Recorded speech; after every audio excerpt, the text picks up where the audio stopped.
একটা ভিডিও দেখাবো।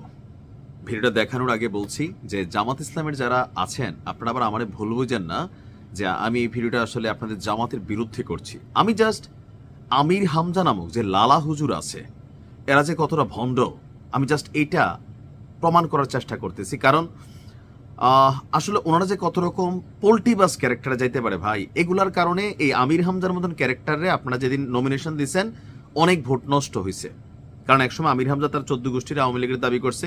ওই যুগে মরহুম কোকোকে নিয়ে, অর্থাৎ মরহুম জিয়াউর রহমানের দ্বিতীয় ছেলে যিনি মারা গিয়েছিলেন, সেই কোকোকে নিয়ে তার একটা বক্তব্য শোনাই, তারপরে বলছি কেন আমি এই কথাগুলো বললাম। খালেদা জিয়ার দ্বিতীয় ছেলের নাম কি? কো কো কয়কার বাদ দিয়ে যদি শুধুমাত্র হর্ষকার দিয়ে দেন, এই কো কো, ওর দাদি যদি ডাক দেয় যার দাঁত নেই কি বলে ডাকবে? কুকুর। বলবে কুকুর পানি নিয়ে আয়। নিশ্চয়ই শুনেছেন। এতটুকু শোনার পরে যদি মনে হয় যে তিনি রাইট, তাহলে আপনি মুসলিম নামের বা মানুষ নামের পশু ছাড়া আর কিছুই না। কারণ আপনি এই দলটা করেন না বা ভিন্ন দলের, এই জন্য আপনি মনে করছেন ও বাবা বাবা আমির হামজা ঠিক বলছে। এই যে হুজুর তিনি তো একজন আলেম। এই লোকের যে চরিত্র দেখেন, রাশমিকার মধ্যে লালা ঝরে ওনার, তাই না? জামাত থেকে নমিনেশন পাইয়া এখন ওনার এগুলা বের হচ্ছে। আমরা সমালোচনা কেন করতেছি? যখন আপনি ক্ষমতার দিকে ধাবিত হবেন আপনার সবকিছু নিয়ে কথা হবে। সমালোচনা সহ্য করার মতন ক্ষমতা আপনার থাকতে হবে, কারণ আপনি তো এগুলাই করছেন এত বছর মানুষের। আপনাকে নিয়ে এত বছর আলোচনা হয় নাই কারণ আপনি ছিলেন মজলুম। এখন আপনি ক্ষমতাবান হতে যাচ্ছেন, সো অনেক কিছুই আসবে।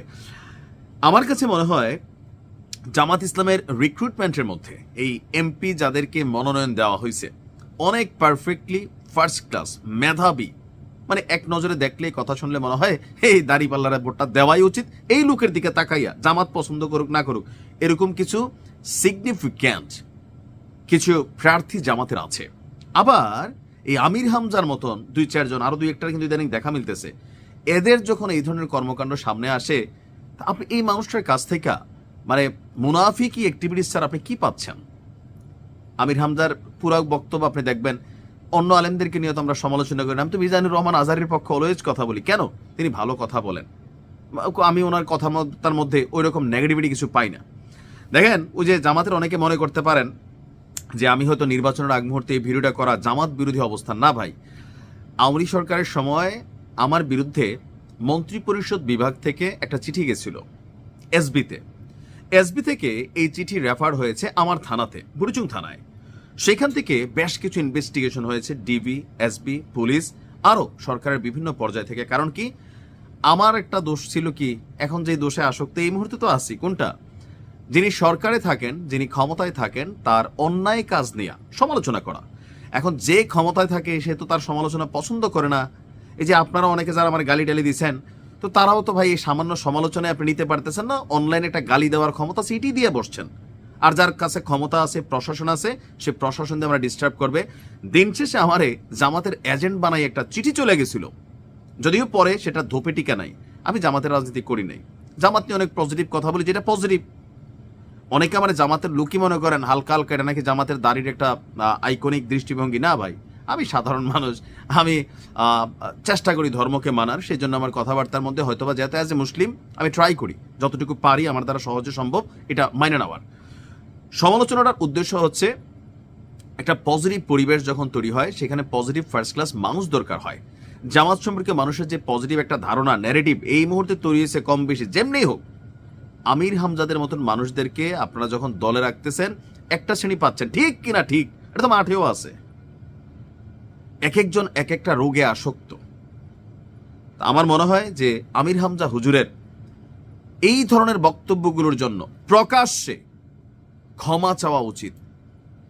কার কাছে? মরহুম বেগম খালেদা জিয়ার কাছে, তো তিনি তো মরে গেছেন, তবা করতে পারেন।